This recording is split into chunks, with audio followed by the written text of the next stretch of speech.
Bonjour à tous et bienvenue dans cette nouvelle vidéo. Je suis ravie de vous retrouver aujourd'hui pour voir ensemble en fait le mois de janvier au niveau du budget pour pouvoir le planifier et tenir au mieux au niveau de ces enveloppes budgétaires. Donc je vous avais présenté déjà dans une précédente vidéo comment j'avais mis en place mon budget pour l'année 2023 et donc là on va se focaliser sur le mois de janvier. Allez, on passe sur la table de manière à voir tout ça ensemble. Donc nous avions déjà rempli ce tableau-ci, donc qui regroupe tout ce qui va être salaire, revenus assimilés, les dépenses fixes, l'épargne mensuelle, les dépenses annuelles à mensualiser. Donc si jamais vous n'avez pas vu la précédente vidéo, je vous invite à aller jeter un petit coup d'œil. Je vous la mets directement dans le petit en haut et également en dessous de la vidéo pour pouvoir la retrouver plus facilement. Donc là, on a un nouveau tableau où ça va regrouper principalement donc toutes les dépenses prévues d'un mois sur l'autre. Donc notamment là, j'ai la garde des enfants. Donc du coup, j'ai la cantine de mon fils, donc 40 € qui est déjà fixée. Les cantines de ma fille, je ne l'ai pas encore. Donc du coup, j'ai fait une estimation. Je ne sais plus si c'est 4,10 € ou 4,50 € le repas. Donc j'ai mis 45 €, ça devrait être à peu près ça.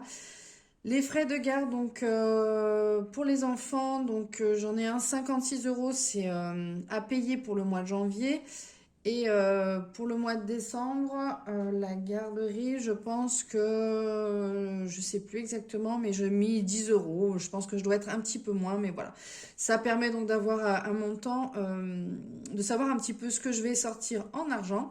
Après, concernant la pension alimentaire des enfants, je touche 400 € par mois. Je viens déduire donc la cantine des enfants et les frais de garde. Du coup, il reste, j'ai arrondi, hein, normalement ça aurait fait 251 €, mais j'ai arrondi à 250 € parce qu'après, je répartis à part égale sur chacun des deux comptes de manière à ce que voilà, ce soit équitable. Et ensuite, là, j'ai 65 € de prévu pour le sport. Donc ça correspond à l'adhésion au sport en début d'année, en septembre.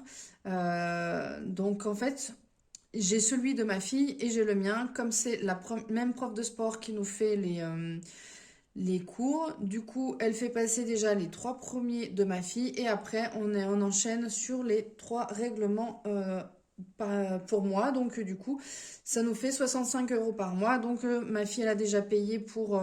disons, j'ai payé pour ma fille, plus exactement, donc octobre, novembre, décembre. Donc là, on enchaîne avec moi, ça fait janvier, février, mars. Voilà, donc il reste 3 mois, donc bah, du coup, le chèque va être débité. Donc du coup, 65 €. Ça me fait du coup, pour les dépenses prévues, là, d'un mois sur l'autre, donc j'en aurai pour 466 €. Donc, on reprend le tableau qu'on a vu la dernière fois. Et on va venir reporter dans celui-ci de manière à pouvoir savoir exactement le montant de notre budget à répartir dans les enveloppes budgétaires. Donc du coup, on vient reporter les salaires et revenus assimilés, donc à chaque fois les totaux. Donc là, j'ai 2940 € auxquels on vient déduire les dépenses fixes, donc de 1241 €. Les épargnes mensuelles, disons l'épargne mensuelle finalement, j'en ai pour 132,50 €. Les dépenses annuelles à mensualiser, donc on avait fait le calcul sur toute l'année, ça nous faisait 1410 € divisé par 12. On est un petit peu moins, mais j'ai arrondi un petit peu en dessus. Je crois qu'on était à 118 €, je crois, ou 119 €, je sais plus. Donc j'ai arrondi à 120 € par mois que j'ai reporté également ici. Et là, les dépenses prévues d'un mois sur l'autre, donc on vient de le calculer, ça nous revient à 466 €. Donc je les ai rajoutés ici et on tombe donc du coup sur une enveloppe budgétaire de 980,5 €. Voilà, donc j'ai cet argent-ci à pouvoir répartir dans mes enveloppes budgétaires pour pouvoir savoir un petit peu mes habitudes du quotidien. Je prends mes 3 derniers mois. Donc là, on a le mois de décembre, je ne l'ai encore pas clôturé. Donc du coup, j'ai décidé de partir sur les mois de septembre, le mois d'octobre et le mois de novembre. Donc, ce que je fais, c'est que je vais venir récupérer, faire le point pour tout ce qui va être bilan, courses, tout ce qui va être bilan essence, tout ce qui va être bilan divers et variés, tout ce qui va être bilan shopping, tout ce qui va être bilan santé, bref, voilà. Toutes mes dépenses, en fait, je vais les catégoriser mois par mois et après, je viens faire la moyenne. Donc, je vous ai passé l'étape où j'ai tout calculé parce que ça prend quand même pas mal de temps. Donc, vous voyez, j'ai répertorié en fait sur cette feuille. Donc, j'ai mis les courses pour le mois de septembre. Donc, c'est la partie haute, le mois de septembre. Toutes les courses, j'ai tout cumulé et du coup, ça m'a fait 366,65 € par exemple. Tout ce qui est divers, j'en ai eu pour 119,03 €. L'essence, 152,01 €. Au mois d'octobre, j'ai eu en course 394,78 €, en divers 224,23 €, en essence 200 €. Oui, j'ai arrondi après. Au niveau de la santé, j'étais à 73,95 €, vêtements 114,47 € et on a fait un restaurant avec les enfants 51,10 €.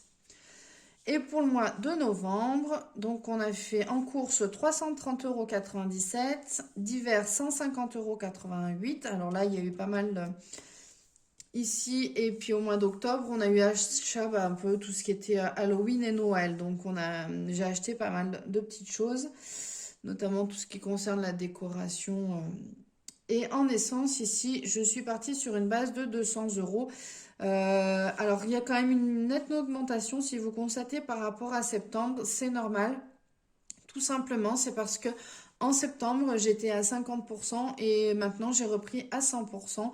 Donc, du coup, je fais beaucoup plus de trajets. Donc, forcément, j'utilise beaucoup plus de carburant. Et comme voilà, c'est à une bonne demi-heure de chez moi, du coup, voilà, ça consomme, mine de rien, quand même pas mal. Donc, du coup, j'ai pris pour les courses les 366,65 €, j'ai rajouté les 394,78 € du mois d'octobre et les 330,97 € du mois de novembre.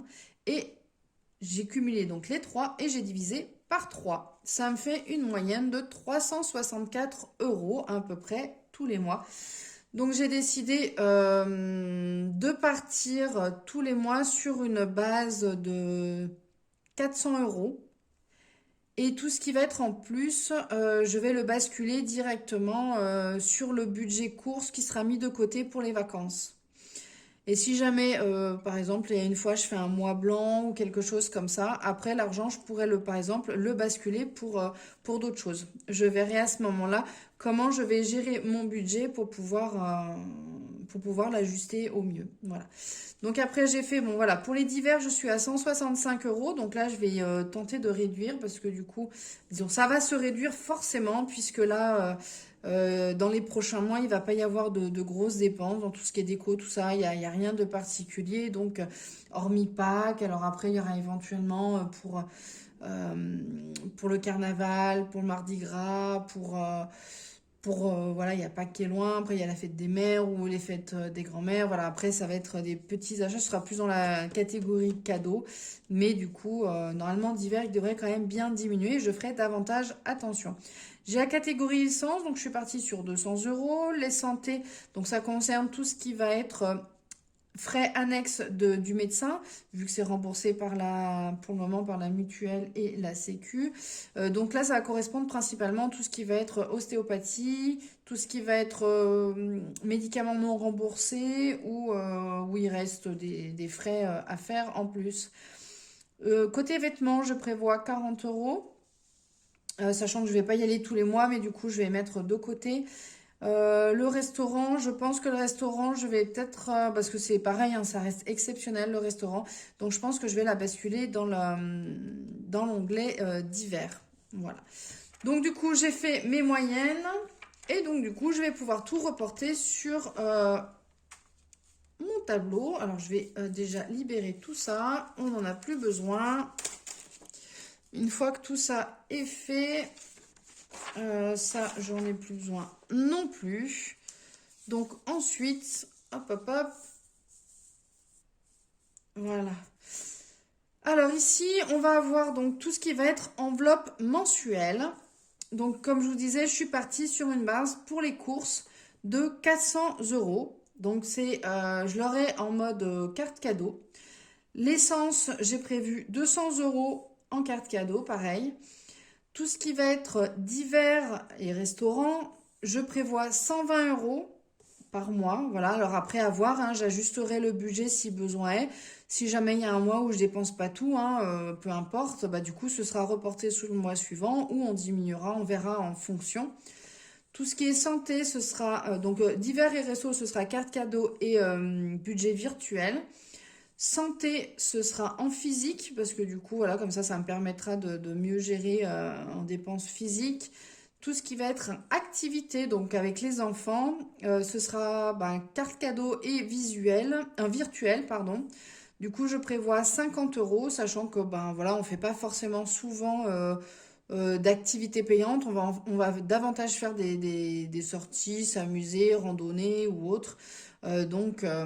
J'aurais pas forcément besoin d'avoir à chaque fois les 50 €. Des fois, par exemple, comme là, on s'est fait... la semaine dernière, on est allé à la piscine, par exemple. Donc, j'en ai pas eu pour 50 €. J'en ai eu pour 13 € et des brouettes. 13,10 €, je crois, un truc comme ça. Donc, voilà. Après, des fois, on va faire de l'acrobranche ou autre. Donc là, effectivement, c'est un petit peu plus cher. Je n'ai plus les prix en tête, mais effectivement, ça doit être un peu plus cher, voire peut-être que ça dépasse les 50 €. Je sais plus le tarif ici à combien c'est. Donc voilà. Là, j'ai fait une enveloppe occasion. Donc ça va correspondre à tout ce qui va être les ventes et les achats que je vais faire d'occasion. Donc c'est vrai que tout ce qui va être jouets ou vêtements des enfants, j'ai l'habitude, on va dire, de tout vendre en fait d'occasion. Donc du coup, ça va me faire une enveloppe budgétaire en physique. Et donc du coup, cet argent-ci, souvent, je l'utilise pour réacheter d'autres choses d'occasion également. Voilà, je fonctionne énormément comme ça. Je limite énormément les achats du neuf, mais voilà, de temps en temps, forcément, des fois on trouve pas ce qu'on veut d'occasion, donc je vais acheter neuf, ou il y a des fois on a envie de se faire plaisir, ou j'ai envie de faire plaisir aussi aux enfants, donc j'achète neuf, notamment tout ce qui va être sous-vêtements, j'achète automatiquement neuf, et également tout ce qui va être chaussures du quotidien, hormis les bottes où on va les mettre de temps en temps, style les bottes de pluie. Sinon, autrement, c'est achat neuf par contre pour ceci. Donc là, du coup, ça me fait une enveloppe de 795 €. Donc voilà, on est trois, hein, je suis avec mes deux enfants, donc ça nous fait 3 personnes à la maison, donc une enveloppe de 795 €. Concernant mes épargnes, donc j'ai prévu de faire une enveloppe en physique pour le bois, donc 45 € par mois, de manière à avoir de quoi faire et permettre d'éviter de retirer en une seule fois à la banque, au moins comme ça j'ai tout sous le coude. Tout ce qui va être shopping, donc achat des vêtements, hein, tenues vestimentaires, chaussures ou autres. Donc j'ai prévu de faire carte cadeau et virtuel, j'aurais dû mettre virtuel aussi. Donc 40 € par mois, je mettrai de côté. Tout ce qui va être pour les cadeaux, donc c'est pareil, ça va être carte cadeau virtuelle, je mets 50 € tous les mois. Et pour les vacances, carte cadeau virtuelle, là je vais mettre 50 €. Alors là, oui, tout ce qui va être shopping, cadeau et vacances, là c'est ce que je mets ce mois-ci. Après, voilà, je verrai en fonction des mois. Du coup, il y a des fois je mettrai un peu plus ou un peu moins. Je verrai à ce moment-là. Donc là, ça me fait une enveloppe de 185 €. Donc si on fait nos calculs, on était tombé, il nous restait du coup 980,50 € pour notre épargne ici des enveloppes budgétaires. Donc je viens retirer les 795 et les 185 €, il me reste 50 centimes. Donc voilà, du coup ça me permet de respecter mon budget, je devrais avoir mis un peu de partout au niveau de mes enveloppes budgétaires. Donc comme c'est le premier mois que je vais tester comme ça, je vais voir. C'est vrai que d'habitude je fais mes dépenses jusqu'à maintenant, vous m'avez toujours vu faire mon budget en faisant mes dépenses tout en virtuel. Je notais pas forcément tout au fur et à mesure. Je faisais en fait sur les... comme vous avez vu tout à l'heure, hein, je fais d'habitude comme ça, directement sur mon tracker et je marque au fur et à mesure les dépenses. Et du coup, je déduis au fur et à mesure sans forcément faire par catégorie. Mais je me suis dit que pouvoir catégoriser et voir un suivi, parce que c'est vrai qu'avec les cartes cadeaux, des fois, on ne sait pas trop ce qui nous reste, dans quelle enveloppe budgétaire c'est ou autre. Du coup, je me suis dit que là, ça me permettrait du coup d'avoir un visuel quand même plus significatif. Après, je me ferai, voilà, donc là, c'est les épargnes que je mets là tous les mois, mais disons ce mois-ci en tout cas, mais je me ferai un tableau récapitulatif avec exactement ce qui se trouve et où, comme je faisais éventuellement aussi avant sur mon autre système. Voilà, bah écoutez, j'espère que cette vidéo vous a plu, que vous avez pu voir un petit peu comment je me suis organisée pour ce fonctionnement du système des enveloppes budgétaires.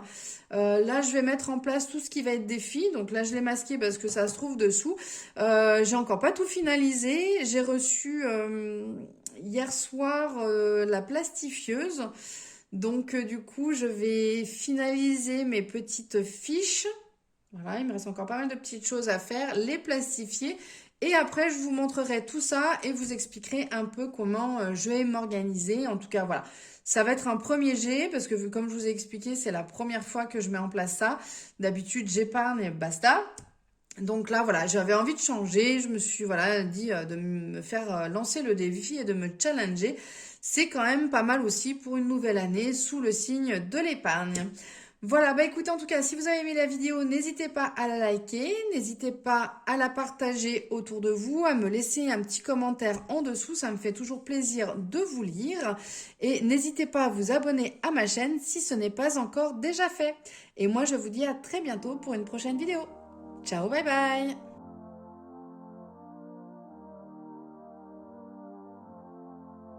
I'm gonna lie when I say